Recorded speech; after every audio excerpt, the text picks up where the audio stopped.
ਸਲਾਮੁਅਲੈਕੁਮ ਯਾ ਸਾਹਿਬੁਲ ਅਸਰ व ज़मान ਬਾਫਿਜ਼ਾਨ ਮੁਰਸ਼ਦ ਅਬਦ ਹੈਦਰ।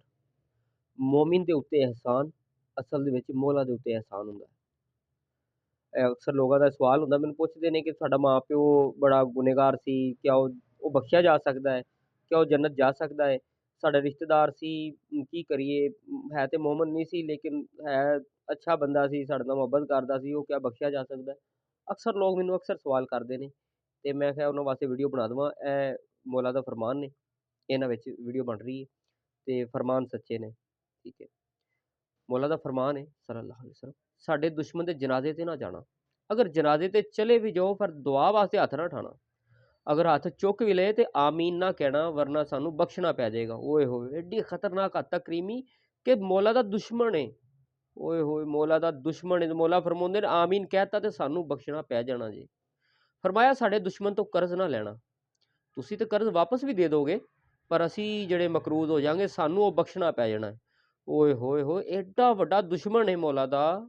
ਓਏ ਹੋਏ ਹੋਏ, ਲੇਕਿਨ ਉਹਨੇ ਕੀ ਕੀਤਾ, ਕਿਸੇ ਮੋਮਨ ਨੂੰ ਕਰਜ਼ ਦਿੱਤਾ, ਇਹ ਅੱਛਾ ਪੈਸੇ ਧਾਰੇ ਦੇ ਰਹੇ ਹੈ, ਇੰਨੀ ਗੱਲ ਦੇ ਪਿੱਛੇ ਉਹਨੂੰ ਬਖਸ਼ਣਾ, ਉਹਦੇ ਤੋਂ ਅਜ਼ਾਬ ਟਲ ਜਾਏਗਾ, ਉਹਨੂੰ ਬਖਸ਼ਣਾ ਪੈ ਜਾਏਗਾ। ਓਏ ਫਰਮਾਉਂਦੇ ਸਾਡੇ ਦੁਸ਼ਮਣ ਦੇ ਘਰ ਦੀ ਜਿਹੜੀ ਦੀਵਾਰ ਹੋਵੇ ਨਾ ਜਾਂ ਦਰਖਤ ਹੋਵੇ, ਉਹਦੇ ਸਾਏ ਥੱਲੇ ਵੀ ਨਹੀਂ ਬਹਿਣਾ, ਉਹਦੇ ਪਰਛਾਵੇਂ ਤੇ ਵੀ ਨਹੀਂ ਬਹਿਣਾ। ਉਹਦੀ ਵਜ੍ਹਾ ਕੀ ਹੈ? ਸਾਨੂੰ ਬਖਸ਼ਣਾ ਪੈ ਜਾਏਗਾ। ਅਗਰ ਕਿਸੇ ਸਾਡੇ ਦੁਸ਼ਮਣ ਨੇ ਤੈਨੂੰ ਇੱਕ ਪਾਣੀ ਦਾ ਗਲਾਸ ਪਿਆਤਾ, ਸਾਨੂੰ ਬਖਸ਼ਣਾ ਪੈ ਜਾਣਾ ਹੈ। ਅਗਰ ਸਾਡੇ ਦੁਸ਼ਮਣ ਨੇ ਤੈਨੂੰ ਕੋਈ ਸਵਾਰੀ ਦੇ ਉੱਤੇ ਬਿਠਾ ਕੇ ਆ, ਤੈਨੂੰ ਵੀ ਮੈਂ ਉੱਥੋਂ ਤੱਕ ਛੱਡ ਦੇਣਾ, ਅਹਿਸਾਨ ਇੰਨਾ ਵੀ ਕਰਤਾ, ਸਾਨੂੰ ਬਖਸ਼ਣਾ ਪੈ ਜਾਣਾ। ਓਏ ਹੋਏ, ਸਾਡੇ ਦੁਸ਼ਮਣਾਂ ਦਾ ਅਹਿਸਾਨ ਨਾ ਲੈਣਾ, ਵਰਨਾ ਸਾਨੂੰ ਬਖਸ਼ਣਾ ਪੈ ਜਾਣਾ।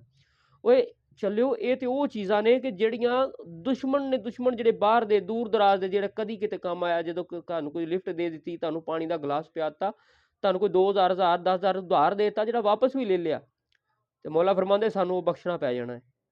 ਓਏ ਹੋਏ, ਮੌਲਾ ਫਰਮਾਉਂਦੇ ਨੇ ਕਿ ਕਿਆ ਇੱਕ ਜਹੰਨਮ ਦੇ ਵਿੱਚ ਵੀ ਹੋਏਗਾ ਨਾ, ਸਾਡਾ ਦੁਸ਼ਮਣ ਜਹੰਨਮ ਚ ਹੋਏਗਾ ਤੇ ਮੋਮਨ ਲਾਗੋਂ ਦੇ ਗੁਜ਼ਰੇਗਾ ਤੇ ਕਹੇਗਾ ਓਏ ਮੋਮਨ ਰੁਕ, ਮੈਂ ਫਲਾਂ ਜਗ੍ਹਾ ਤੇ ਤੇਰੀ ਕੰਮ ਨਹੀਂ ਸੀ ਆਇਆ।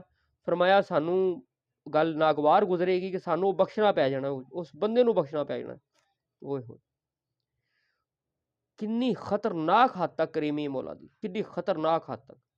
ਹੁਣ ਜ਼ਰਾ ਇੱਕ ਗੱਲ ਸੋਚੋ, ਮੋਮਨ ਇਹ ਤੇ ਸਰ ਦੂਜੇ ਜਿਹੜੇ ਮੋਮਨ ਦੇ ਗੁਨੇਗਾਰ ਵਾਲਦੈਨ ਨੇ, ਜਿਹੜੇ ਰਿਸ਼ਤੇਦਾਰ ਭੈਣ ਭਰਾ ਨੇ, ਉਹਨਾਂ ਤੇ ਕਿੱਡਾ ਵੱਡਾ ਕਰਮ ਹੋਏਗਾ, ਕਿਉਂਕਿ ਉਹਨਾਂ ਨੇ ਇਹ ਜਾਣਦਿਆਂ ਹੋਇਆ ਵੀ ਤੁਹਾਡੀ ਮਦਦ ਕੀਤੀ ਕਿ ਤੁਸੀਂ ਮੋਮਨ ਹੋ, ਤੁਸੀਂ ਤੁਹਾਡਾ ਕੀ ਅਕੀਦਾ ਹੈ, ਤੁਹਾਡਾ ਖਿਆਲ ਰੱਖਿਆ, ਲੋਕਾਂ ਤੋਂ ਤੁਹਾਡਾ ਅਕੀਦਾ ਛੁਪਾਇਆ, ਤੁਹਾਡਾ ਖਿਆਲ ਰੱਖਿਆ ਕਿ ਤੁਹਾਨੂੰ ਲੋਕ ਮਾਰ ਨਾ ਦੇਣ, ਤੁਹਾਨੂੰ ਲੋਕਾਂ ਤੋਂ ਬਚਾ ਕੇ ਰੱਖਿਆ, ਤੁਹਾਡੀ ਸਪੋਰਟ ਵੀ ਕੀਤੀ, ਨਾਲ ਸਮਝਾਉਂਦੇ ਵੀ ਰਹੇ ਪੁੱਤਰ ਹਟ ਜਾਓ ਇਹਨਾਂ ਕੰਮਾਂ ਤੋਂ, ਤੁਹਾਨੂੰ ਕੀ ਲੋੜ ਹੈ ਪੈਣ ਦੀ। ਲੇਕਿਨ ਉਹਨਾਂ ਨੇ ਤੁਹਾਡੇ ਨਾਲ ਮੁਹੱਬਤ ਵੀ ਰੱਖੀ, ਤੁਹਾਨੂੰ ਪਾਲਿਆ, ਤੁਹਾਨੂੰ ਵੱਡਾ ਕੀਤਾ, ਤੁਹਾਡੀਆਂ ਜ਼ਰੂਰਤਾਂ ਪੂਰੀਆਂ ਕੀਤੀਆਂ। ਇੱਥੇ ਤੇ ਮੌਲਾ ਛੋਟੀ ਜਿਹੀ ਨੇਕੀ ਤੇ ਉਹਨਾਂ ਨੂੰ ਬਖਸ਼ ਰਹੇ ਨੇ, ਤੇ ਇਹਨਾਂ ਜਿਹੜੇ ਰਿਸ਼ਤੇਦਾਰ ਭੈਣ ਭਰਾ ਨੇ, ਅਗਰ ਇਹ ਮੋਮਨ ਦੀ ਜ਼ਰੂਰੀਅਤ ਪੂਰੀ ਕਰ ਰਹੇ ਨੇ, ਉਹਦਾ ਖਿਆਲ ਕਰ ਰਹੇ ਨੇ, ਉਹਦੇ ਤੇ ਕਿੱਡਾ ਵੱਡਾ ਕਰਮ ਹੈ। ਯਕੀਨ ਕਰੋ, ਮੋਮਨ ਦਾ ਕਿਸੇ ਖਾਨਦਾਨ ਚ ਆਣਾ, ਕਿਸੇ ਮਹੱਲੇ ਚ ਆਣਾ, ਉਹਨਾਂ ਵਾਸਤੇ ਬਖਸ਼ਿਸ਼ ਦਾ ਸਬਬ ਬਣ ਜਾਂਦਾ ਕਿ ਚਾਹੁੰਦੇ ਨਾ ਚਾਹੁੰਦੇ ਹੋ, ਤੁਸੀਂ ਵੀ ਜਿੱਥੇ ਕਿਤੇ ਰਹਿੰਦੇ ਹੋਵੋਗੇ, ਬੜੇ ਲੋਕ ਐਸੇ ਹੋਣੇ ਜਿਹੜੇ ਤੁਹਾਡੇ ਹਮ ਅਕੀਦਾ ਤਾਂ ਨਹੀਂ ਹੋਣੇ, ਲੇਕਿਨ ਤੁਹਾਡੇ ਨਾਲ ਮੁਹੱਬਤ ਜ਼ਰੂਰ ਕਰਦੇ ਹੋਣਗੇ। ਉਹ ਕਹਿੰਦੇ ਹੋਣਗੇ ਯਾਰ ਤੂੰ ਸਮਝ ਜਾ, ਯਾਰ ਤੂੰ ਲੱਗਦਾ ਸਹੀ ਨਹੀਂ ਹੈਗਾ, ਲੇਕਿਨ ਮੁਹੱਬਤ ਤੇਰੇ ਨਾਲ ਲਾਜ਼ਮੀ ਕਰਦੇ ਹੋਣਗੇ। ਯਾਰ ਉਹਨਾਂ ਦਾ ਕੀ ਮਕਾਮ ਬਣ ਜਾਏਗਾ। ਉਹ ਬੜਾ ਵੱਡਾ ਪੈਕੇਜ ਹੈ ਯਾਰ, ਕਿਸੇ ਮੋਮਨ ਦਾ ਕਿਸੇ ਖਾਨਦਾਨ ਦੇ ਵਿੱਚ ਆਣਾ। ਓਏ ਹੋਏ ਹੋਏ, ਐਡੀ ਖਤਰਨਾਕ ਹੱਦ ਤੱਕ ਕਰੀਮੀ।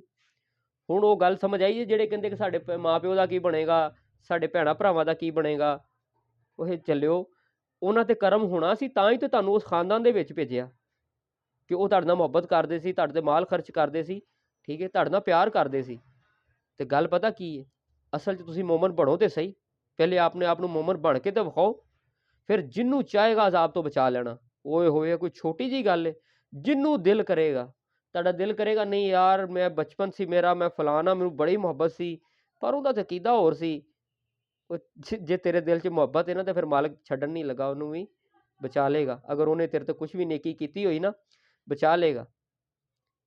ਜਿਸਨੇ ਕਿਸੇ ਮੋਮਨ ਨਾਲ ਮੁਹੱਬਤ ਕੀਤੀ, ਉਸਨੇ ਅਸਲ ਵਿੱਚ ਮੌਲਾ ਨਾਲ ਹੀ ਮੁਹੱਬਤ ਕੀਤੀ, ਤੇ ਜਿਸਨੇ ਕਿਸੇ ਮੋਮਨ ਨਾਲ ਦੁਸ਼ਮਣੀ ਕੀਤੀ, ਉਹਨੇ ਅਸਲ 'ਚ ਮੌਲਾ ਨਾਲ ਹੀ ਦੁਸ਼ਮਣੀ ਕੀਤੀ। ਮੌਲਾ ਨੂੰ ਆਪਣੇ ਮੁਹਿੱਬ ਬੜੇ ਪਿਆਰੇ ਨੇ। ਮੌਲਾ ਆਪਣੇ ਦੁਸ਼ਮਣ ਤੇ ਮਾਫ ਕਰ ਸਕਦਾ, ਪਰ ਆਪਣੇ ਮੁਹਿੱਬਾਂ ਦੇ ਦੁਸ਼ਮਣ ਮਾਫ ਨਹੀਂ ਕਰਦਾ।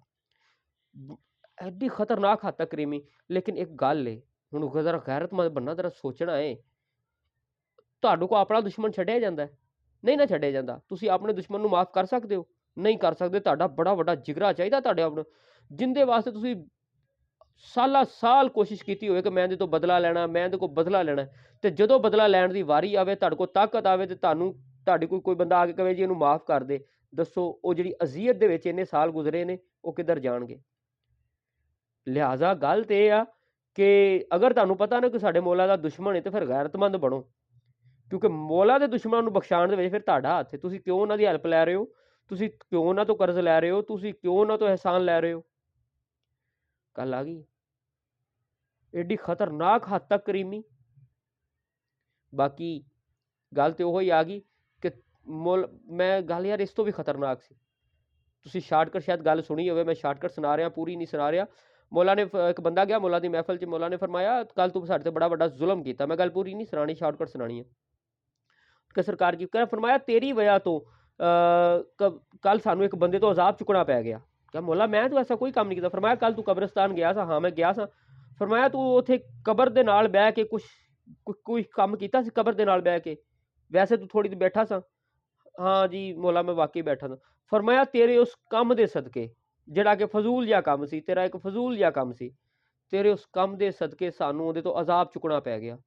ओए होए होए, इत्थे ते मोमन दी फजूल जिहड़ी चीज़ है ना वो कबर तो अजाब हटा देंदी है। ते जे मोमन किसी वास्ते दिल वास्ते दुआ कर देवे ते उहदा की अजर बनेगा।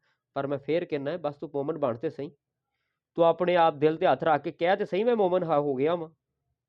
ते मोमन घटो घट किहड़ा हुंदा है, घटो घट भी किहड़ा हुंदा है कि जिहड़ा आले रसूल सल्लल्लाहु अलैहि वसल्लम दे दोस्तां नूं दोस्त समझे, उन्हां दुश्मनां नूं दुश्मन समझे। ठीक है, जिहड़ा उन्हां दी खुशी च खुश होवे, जिहड़ा उन्हां दे गम च गमगीन होवे। ते अगली गल दसां, जिहड़ा अपने वक्त दे इमाम दा आरफ भी होवे, उहदी मार्फत रखदा होवे, घटो घट इह वी चीज़ नाल है कि उहनूं अपने वक्त दे इमाम दी पहचान ते होवे। उहनूं इह तां पता होवे मैं जिन्नूं आले रसूल कह रिहा ओह कौन है, जिन्नूं मैं अली कह रिहा ओह कौन है।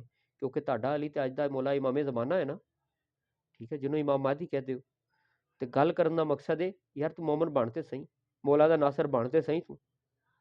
फिर तेरे जो दिल आया करी ते होएगा भी। जे उन्होंने फरमाया ना तो फिर पूरे भी करते हैं। उन्होंने मालक के खजाने च कोई कमी नहीं है यार। बस गल इन्नी है जिवें इकबाल ने फरमाया सी ना, ओए होए कि मोहम्मद से फातू ने तो हम तेरे हैं, ये जहाँ चीज़ है क्या लोह कलम तेरे ने, फिर सब तेरा है यार। उसके खजाने च कमी नहीं है। बाकी मैं हैरान हाँ कि एडी खतरनाक हद तक करीमी कि अपने अजलों के दुश्मनों को माफ़ की जा रहे हैं सिर्फ अपने मुहिब के सदके। ओए हो छोटी जी गल सदके। हुण गल समझ आई जे ਜਿਹੜੇ ਕਹਿੰਦੇ ਕਿ ਸਾਡੇ ਵਾਲਦੈਨ ਦਾ ਕੀ ਬਣੇਗਾ, ਸਾਡੇ ਭੈਣਾਂ ਭਰਾਵਾਂ ਦਾ ਕੀ ਬਣੇਗਾ, ਪਰੇਸ਼ਾਨ ਰਹਿੰਦੇ ਨੇ ਨਾ। ਬਸ ਇਹ ਕਰਮ ਹੈ ਉਹਨਾਂ ਤੇ ਮੇਰੇ ਮਾਲਕ ਦੀ ਜ਼ਾਤ ਦਾ। ਬਾਕੀ ਮਾਲਕ ਮਾफ़ फरमावे, गलतियां कुताहियां माफ़ फरमावे, माफ़ फरमावे, माफ़ फरमावे। बाकी हुब्बे अली रहमतुल्लाह, बुग़्ज़े अली लानतुल्लाह बेशुमार।